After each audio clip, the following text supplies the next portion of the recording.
Curso de Educação Mediúnica, livro 2, com Tatiana Benites, baseado nos livros da Federação Espírita do Estado de São Paulo, FEESP.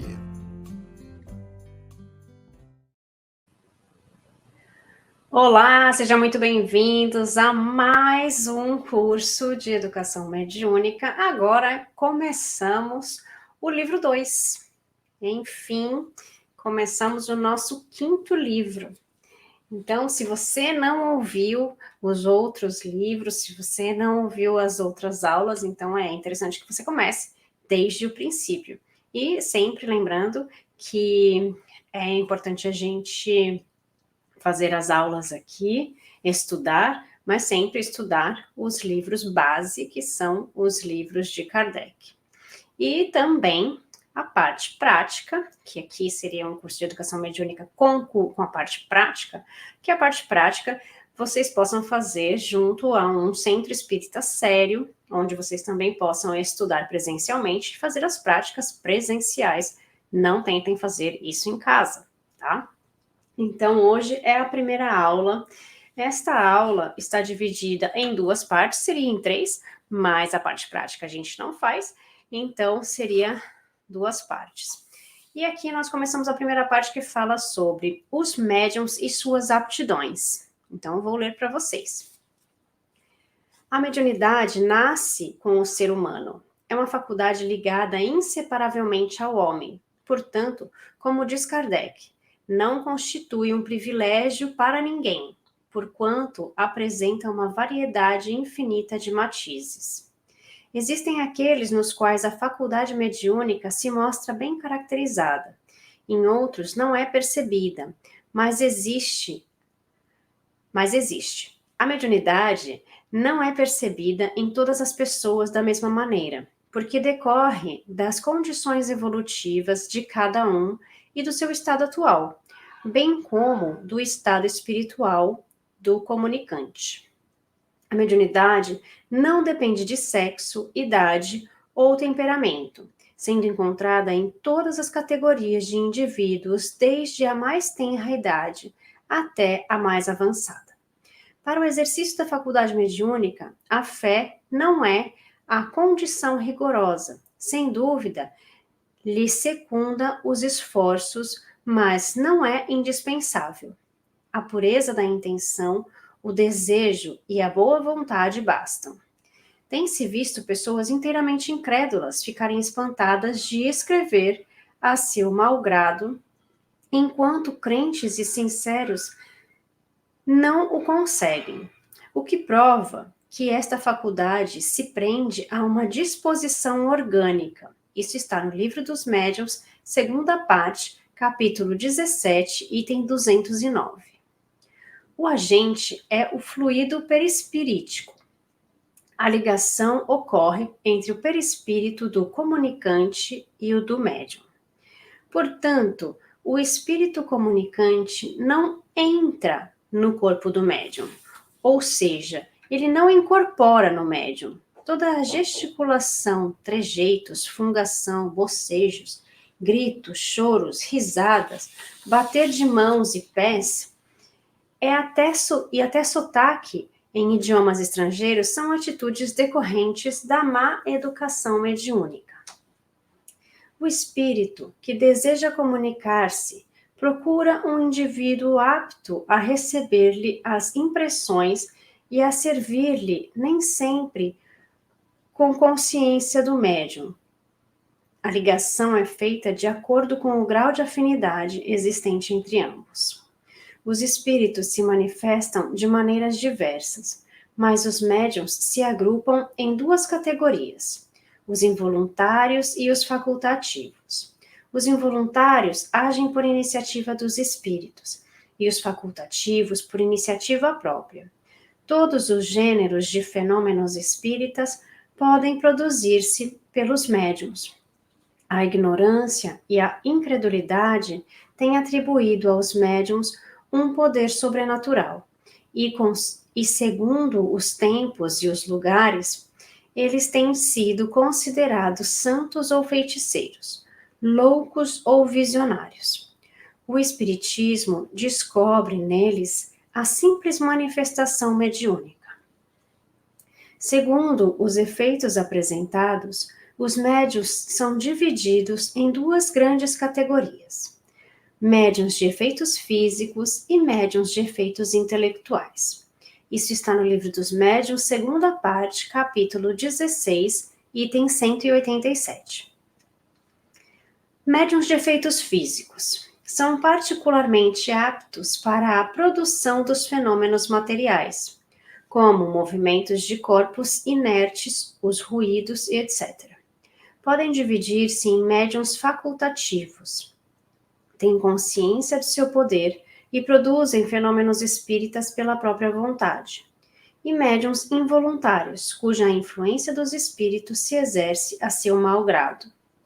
Esses fenômenos podem ser espontâneos ou provocados, mas sempre com o concurso voluntário ou involuntário dos médiuns dotados dessa faculdade especial. O agente espiritual dessas manifestações é geralmente de ordem inferior.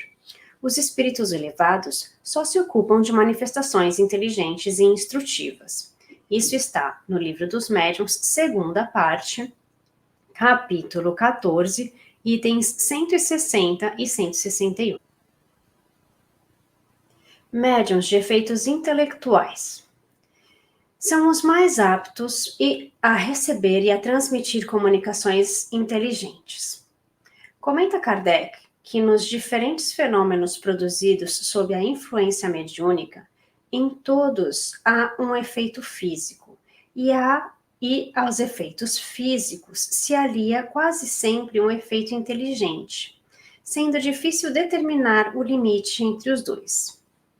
Sob a denominação de médiuns de efeitos intelectuais, incluem-se os sensitivos ou impressionáveis, os auditivos, falantes, videntes, intuitivos, sonâmbulos, curadores, escreventes ou psicógrafos, pneumatógrafos, inspirados, de pressentimento, médiuns proféticos. Algumas dessas faculdades mediúnicas já foram estudadas no primeiro ano do curso e outras serão analisadas nos capítulos seguintes deste tomo. De modo geral, pode-se dizer que os médiuns sentem a presença dos espíritos por uma vaga impressão, uma espécie de tremor nos membros, de formigamento, que, às vezes, nem sabem explicar. O médium pode adquirir tal sutileza que lhe permite reconhecer, pela natureza da impressão, se o espírito é bom ou mau, e até a sua individualidade, como o cego reconhece instintivamente a aproximação dessa ou daquela pessoa. Um bom espírito produz impressão suave e agradável, e a impressão de um mau, ao contrário, é penosa, asfixiante e desagradável, produzindo a sensação de coisas imundas. Isso está no Livro dos Médiuns, segunda parte, capítulo 16, item 187 e no número 65 e seguintes. Bom, essa primeira parte, ela é uma introdução, ajudando a gente a compreender um pouco essa diferença de mediunidade. Como ele mesmo diz aqui nessa primeira parte, a gente já estudou uns tipos de mediunidade no primeiro livro, e agora a gente vai estudar outros tipos de mediunidade, né? Então, lembrando sempre que a mediunidade, ela nasce com a pessoa, né? E ela pode ser educada, né? Ela pode ser melhor desenvolvida e educada ao longo dos anos, e se a pessoa escolhe também, né, educá-la, porque tem muita gente que tem mediunidade que não é educada. Então, a gente vai ouvir a pessoa fazendo trejeitos, batendo, fazendo coisas que um médium educado não faz, né? Subindo o tom de voz, falando palavrões. E isso pode acontecer quando a gente não tem o controle sobre a nossa mediunidade. Então, é importante que a gente estude o livro dos médiuns e consiga compreender esse tipo de atitudes. Aí ele vai explicar para a gente o que são os médiuns de efeitos físicos e os de efeitos intelectuais. Quem aqui assistiu Ghost, né? Ghost, ele mostra lá que o Sam, que é o personagem do Patrick Swayze, ele consegue mexer, mover objetos, né?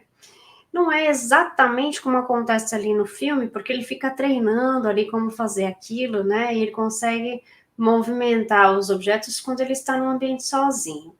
Por que não é exatamente assim? Porque o espírito ele vai precisar da ajuda de uma pessoa encarnada para conseguir movimentar um objeto, porque ele precisa desse médium de efeitos físicos próximo dele.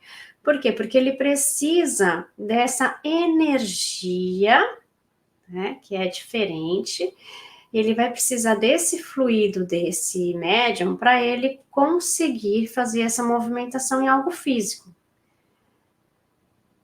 E então, os médiums de efeitos físicos, ele tem esse fluido que é diferente dos outros tipos de mediunidade e que com isso os espíritos conseguem fazer a movimentação de objetos.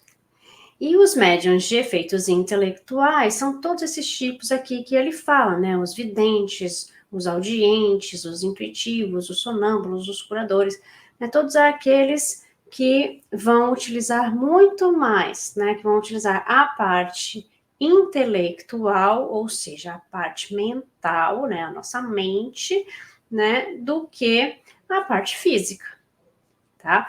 Então, essa é a explicação básica aí desses dois tipos de mediunidade. E agora a gente passa para a segunda parte do nosso estudo, que é sobre o sonambulismo e o papel dos médiuns nas comunicações. Sonambulismo. Diz Kardec em Obras Póstumas que o sonambulismo é um estado transitório entre a encarnação e a desencarnação. Constitui um desprendimento parcial, um pé antecipadamente posto no mundo espiritual. Costuma-se distinguir, entretanto, diferentes ordens de fenômenos no sonambulismo. Numa delas, o sonâmbulo age sob a influência do próprio espírito. Neste caso, é a alma do médium que, nos momentos de emancipação, vê, ouve e percebe fora dos limites dos sentidos normais, caracterizando o que se denomina fenômenos anímicos. Existem ainda os casos das pessoas que se levantam, andam, falam durante o sono, constituindo um ramo diferente do sonambulismo. Portanto, aí é o espírito da pessoa que, liberto parcialmente pelo sono, comanda o corpo físico para realizar esta ou aquela atividade. Há também uma terceira hipótese em que se considera um médium sonambúlico propriamente dito, quando o seu espírito, parcialmente liberto do corpo, torna-se instrumento de uma inteligência estranha. A experiência mostra que os sonâmbulos recebem também comunicações de outros espíritos que lhe transmitem o que eles devem dizer e suprem sua insuficiência. Isso está no Livro dos Espíritos, questões 425 a 438. Este estado de desprendimento parcial indica, a princípio, que todos os médiuns onde haja emancipação da alma são sonambúlicos, incluindo-se aí os videntes, os audientes, os de psicofonia e etc. De modo geral, costuma-se distinguir o médium sonambúlico dos demais pelo estado de independência da alma mais completo. No sonambulismo, o espírito está na posse total de si mesmo. Os órgãos materiais estando de qualquer forma em catalepsia. Não recebem mais as impressões exteriores. Isto está no Livro dos Espíritos, questão 425. Diz ainda Kardec: na visão à distância, o sonâmbulo não distingue um objeto ao longe, como faríamos nós com o auxílio de uma luneta. Não é um objeto, por uma ilusão de ótica, que se aproxima dele. Ele é que se aproxima do objeto. Em uma palavra, transporta-se para esse lugar e vê o objeto como se estivesse ao seu lado. Bom,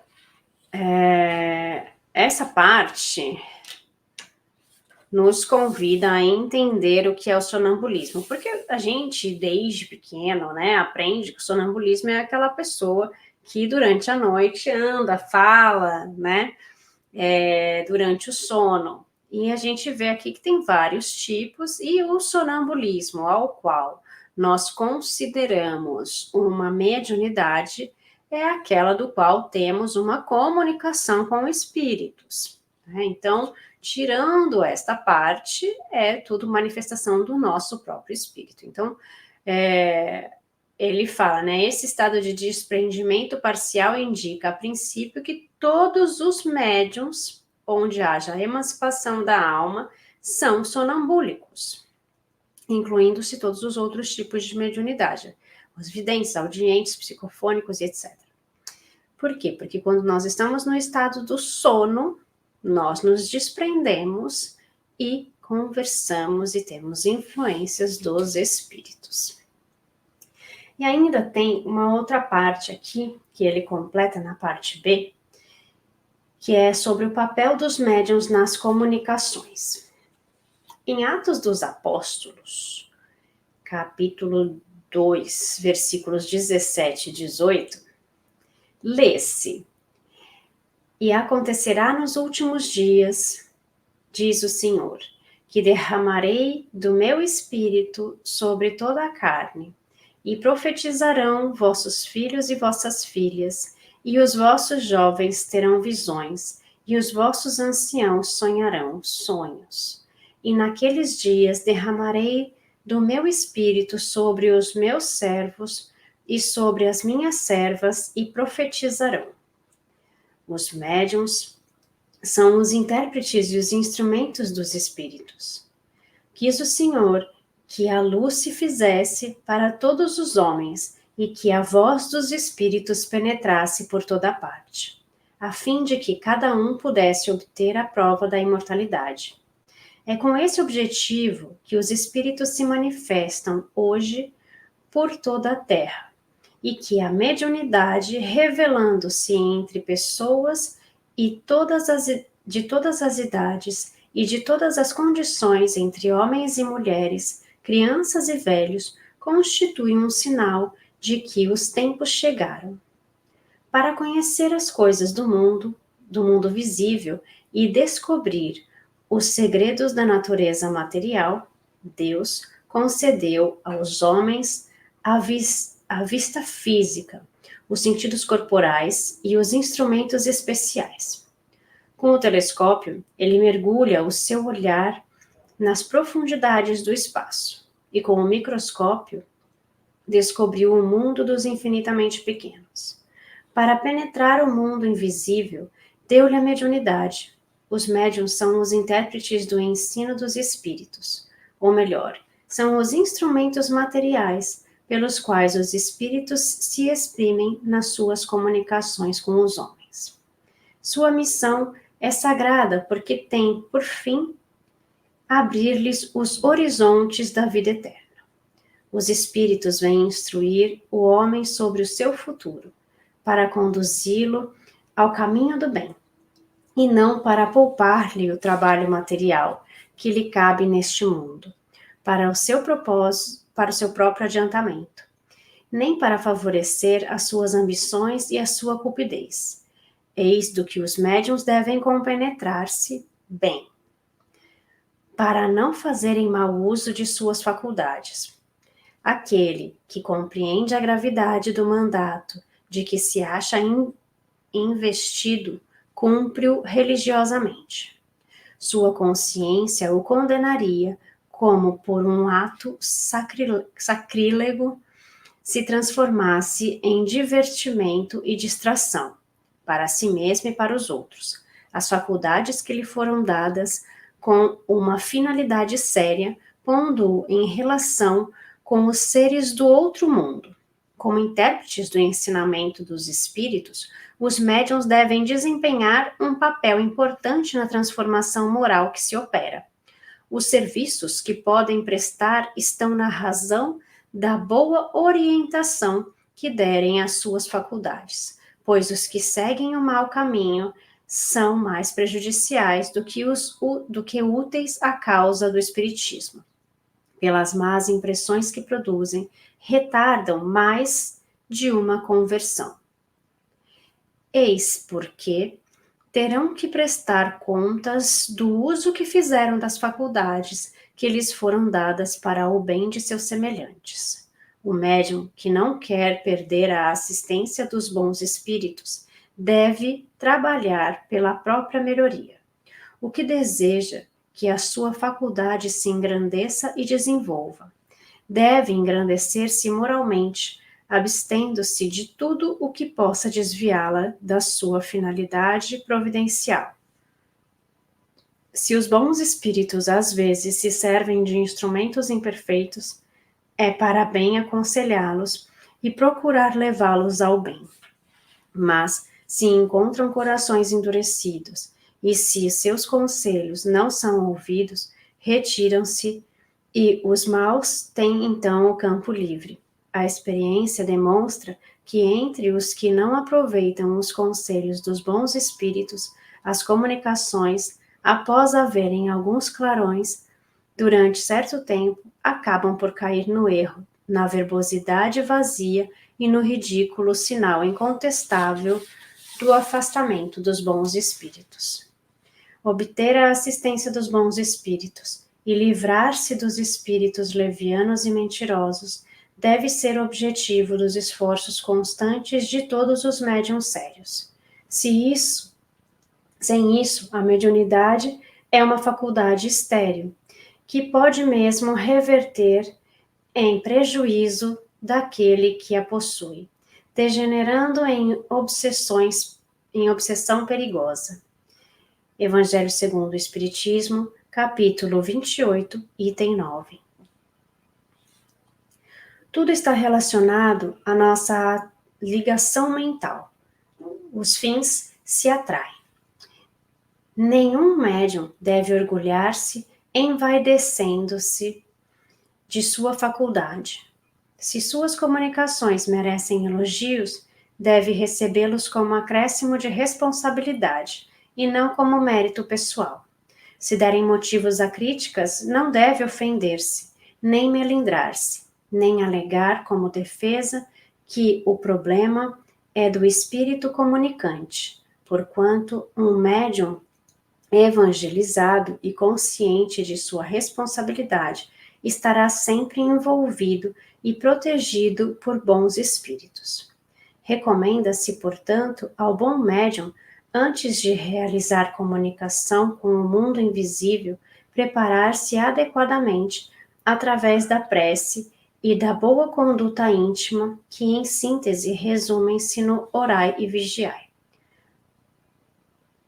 Então,